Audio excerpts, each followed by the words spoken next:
नमस्कार साथियों, मेरा नाम है आर.के. सिंह। संस्कृति आईएएस के यूट्यूब चैनल पर आप सभी का स्वागत है।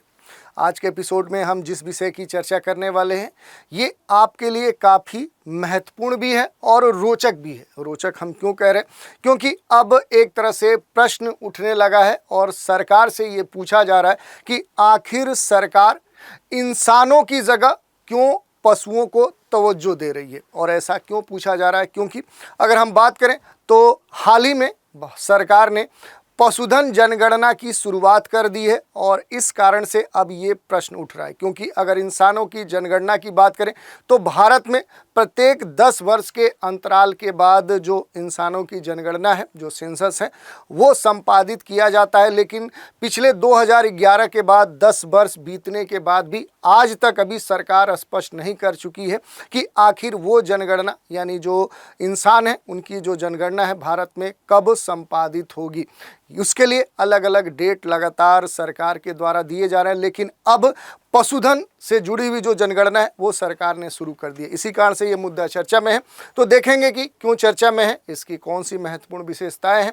इसके अलावा इस जनगणना में और पिछले जनगणना में आखिर जो पशुधन जनगणना है उसमें क्या परिवर्तन हुए हैं और इसके साथ इससे जुड़ी अन्य जो महत्वपूर्ण बातें होंगी उन पर भी हम बात करेंगे। चलिए, सबसे पहले चर्चा में आगे बढ़ने से पहले आपके लिए एक सूचना है। संस्कृति आईएएस के द्वारा एक बड़ा डिस्काउंट ऑफर प्रदान किया जा रहा है, जिसके तहत देखें तो 75% से अधिक आपको छूट प्रदान की जा रही है।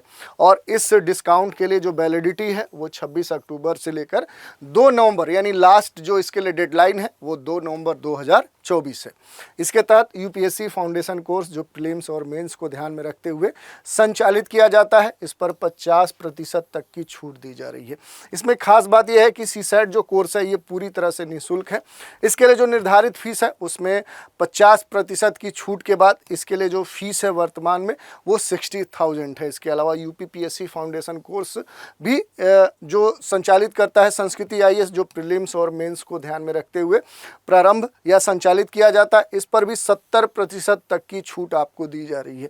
इसके लिए जो निर्धारित फीस है वो 1 लाख रुपए है, जो डिस्काउंट के बाद मात्र 30,000 आपके लिए रखी गई है। ये सारे जो छूट है ऑनलाइन, लाइव, पेन ड्राइव और जो डीएलपी कोर्स हैं उन पर प्राप्त हो सकते हैं। इसके अलावा जो भी यूपीएससी के अलग अलग जो कोर्स संस्कृति आईएएस संचालित करती है उस पर भी एक बड़ा डिस्काउंट आपको प्राप्त हो सकता है। और अलग अलग राज्यों के लिए जो पीसीएस कोर्स है वो संस्कृति आईएएस संचालित करता है, उन पर भी एक बड़ा डिस्काउंट प्रदान किया जा रहा है। तो ये आपके लिए एक सूचना थी। अब टॉपिक पर आते हैं जिसके कारण से ये चर्चा में है, थोड़ा सा इसकी हम बात करेंगे।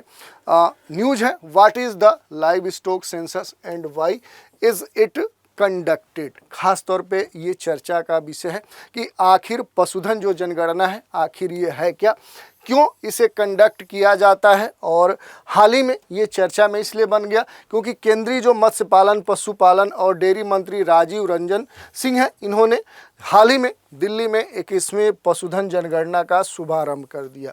जब से इन्होंने इस जनगणना का शुभारंभ किया तब से एक और प्रश्न सबके मन में आ गया कि भारत में इंसानों की जो जनगणना से जुड़ा हुआ जो मुद्दा है उसे भारत सरकार अभी तक क्लियर नहीं कर पाई है। डेट पर डेट, एक वर्ष के बाद दूसरा वर्ष बताते रही है, लेकिन अभी तक फाइनल नहीं हो पाया। क्योंकि जो पिछला जो इंसान है उनसे जुड़ी हुई जो जनगणना है भारत में, जो सेंसस है, वो 2011 में पब्लिश हुआ था। उसके बाद से देखें तो 10 वर्ष से भी अधिक का समय बीत चुका है, लेकिन अभी भी सरकार उस जनगणना को नहीं करवा पाई है। और अब चूंकि अब पशुधन से जुड़ी हुई जो जनगणना है वो आरंभ हो चुकी है, इस कारण से ये चर्चा में है। थोड़ा सा 21वीं जो पशुधन जनगणना है यानी इससे पहले इसकी 20 जो जनगणनाएँ हैं पशुओं से जुड़ी हुई, पशुधन से जुड़ी हुई, वो हो चुकी है। ये उसी क्रम में 21वीं पशुधन जनगणना है। थोड़ा सा इसके बारे में देखेंगे। ये जो जनगणना है पशुओं से जुड़ी हुई यानी पशुधन जनगणना है, ये प्रत्येक 5 साल में आयोजित की जाती है। और इस जनगणना में देश में जो पालतू पशु हैं, जो मुर्गियां हैं, आवारा पशु हैं, इनकी संख्या की गणना की जाती है। खास तौर पे जनगणना में पशुओं की जो प्रजातियां हैं, जो नस्ल है, आयु उनकी क्या है यानी एज क्या है, लिंग क्या है और स्वामित्व की स्थिति के बारे में भी बड़े स्तर पे जो डेटा है वो कलेक्ट किए जाते हैं। थोड़ा सा इसके बैकग्राउंड की बात करें तो सबसे पहले देखें तो वर्ष 1919 से अब तक लगभग 20 पशुधन जो गणनाएं हैं वो की जा चुकी हैं, जिनमें सबसे जो पिछली है वो वर्ष 2019 में की गई थी। और अब 5 वर्ष बाद क्या है कि अब 21वीं जो पशुधन जनगणना है वो होनी है।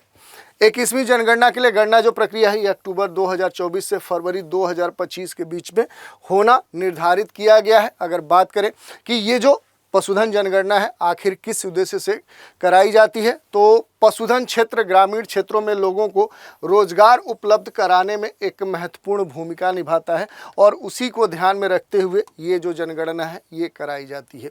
इस बार जो 21वीं पशुधन जो जनगणना है आखिर इसका जो खास तौर पे जो फोकस है वो किन कह सकते हैं बिंदुओं पर है, उसकी हम चर्चा कर लेते हैं। तो देखिए, पशुपालन एवं डेयरी विभाग के अनुसार ये कहा गया है कि 21वीं जो जनगणना है इसमें 16 पशु प्रजातियों की जो जानकारी है वो कलेक्ट की जाएगी, इकट्ठा की जाएगी। इसमें जो शामिल है वो मवेशी, भैंस, मिथुन, याक, भेड़, बकरी, सुअर, ऊंट, घोड़ा, टट्टू, खच्चर, गधा, कुत्ता, खरगोश और हाथी। तो ये प्रमुख कह सकते हैं कि जो जीव हैं जिनकी प्रजातियां हैं उन्हें इस जनगणना में इस बार शामिल किया गया है। इनकी जो संख्या है वो बताई गई है कि टोटल कितने प्रजाति हैं, कितने प्रकार के जो जीव हैं जिनकी जनगणना इस बार होनी है। कुल मिलाकर देखें तो इस गणना में जो ICAR है, राष्ट्रीय पशु अनुवांशिक संसाधन ब्यूरो, इसके द्वारा मान्यता प्राप्त 16 प्रजातियों की 219 स्वदेशी नस्लों के बारे में इस बार जानकारी इकट्ठी की जानी है, ये बात कही गई है। इसके अलावा अगर हम बात करें तो जनगणना में जो मुर्गी है, बत्तख है, टर्की है, गीज है, बटेर है, शुतुरमुर्ग है और ईमू है, ऐसे जो कह सकते हैं जो जीव हैं और पोल्ट्री जो पक्षी हैं उनकी भी गणना की जाएगी इस बार के पशुधन जनगणना में। इसमें मोबाइल एप्लीकेशन के माध्यम से ऑनलाइन डेटा संग्रह भी इकट्ठा किया जाएगा। डिजिटल जो डैशबोर्ड है उसके माध्यम से अलग अलग स्तर पे खास तौर पे सुपरविजन किया जाएगा। डेटा संग्रह जो स्थान है उसके जो अक्षांश और जो देशांतर है उनको भी खास तौर पे यहाँ पर मेंशन किया जाएगा और सॉफ्टवेयर के माध्यम से पशुधन जनगणना की रिपोर्ट तैयार की जाएगी।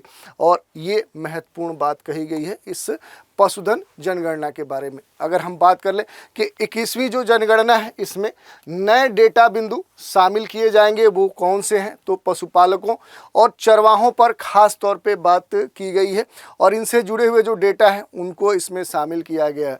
ये पहली बार हो रहा है कि पशुधन क्षेत्र में जो चरवाहे हैं उनके क्या योगदान है, उनकी सामाजिक आर्थिक स्थिति क्या है, पशुधन पर डेटा एकत्र इस बार किया जाएगा। ये जो कह सकते हैं पशुधन जो लाइव स्टॉक सेंसस आएगा इससे जुड़े हुए जो आंकड़े होंगे उसमें इन्हें शामिल किया जाएगा। यही नहीं, इसमें डिटेल कह सकते हैं कि विवरण होगा, विस्तृत जानकारी होगी।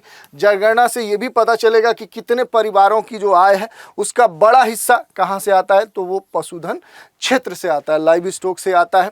इसमें आवारा पशुओं के लिंग के बारे में भी जानकारी इस बार जोड़ी जाएगी। तो ये एक महत्वपूर्ण बिंदु है। अब थोड़ा सा बात करें कि 21वीं जो पशु जनगणना है, पशुधन जनगणना है, ये पिछली यानी 20वीं जो पशुधन जनगणना है उससे कितना अलग होगी, क्या इस बार नई चीज इसमें देखने को मिलेगा। तो देखिए 2019 की पिछली जनगणना इस तरह देखें तो इस बार की जो जनगणना है ये पूरी तरह से क्या होगी, डिजिटल होगी, डिजिटलीकरण होगी। खासतौर पे प्रौद्योगिकी को जोड़ा जा रहा है और इसमें मोबाइल एप्लीकेशन के माध्यम से ऑनलाइन जो डेटा संग्रह है, डिजिटल डैशबोर्ड के माध्यम से विभिन्न स्तरों पर निगरानी की जाएगी।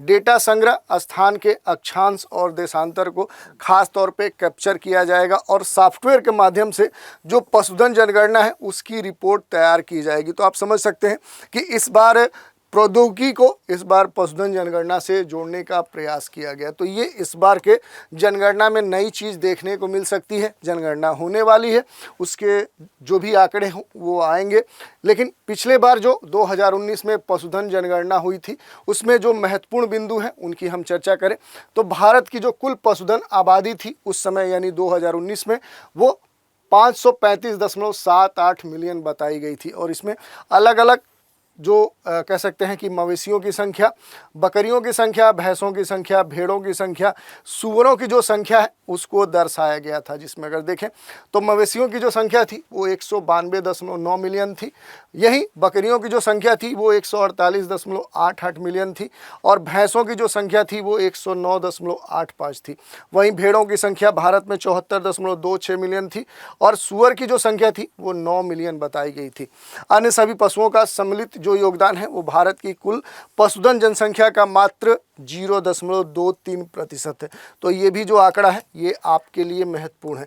तो इस तरह से हमने देख लिया कि आखिर इस बार जो 2024 में 21वीं पशुधन जनगणना होने जा रही है, आखिर ये क्यों चर्चा में है, किस उद्देश्य से ये कराई जाती है और इस बार के जनगणना में पिछली बार के जनगणना की तुलना में क्या नया होने वाला है, क्या खासियत है इस बार के 21वीं पशुधन जनगणना की। तो ये सारे मुद्दे थे, ये सारे विषय थे जिस पर हमने बात की। तो आज के एपिसोड में इतना ही। नए एपिसोड में एक नए विषय के साथ फिर मिलेंगे, तो आप हमारे साथ बने रहें। इसके लिए धन्यवाद।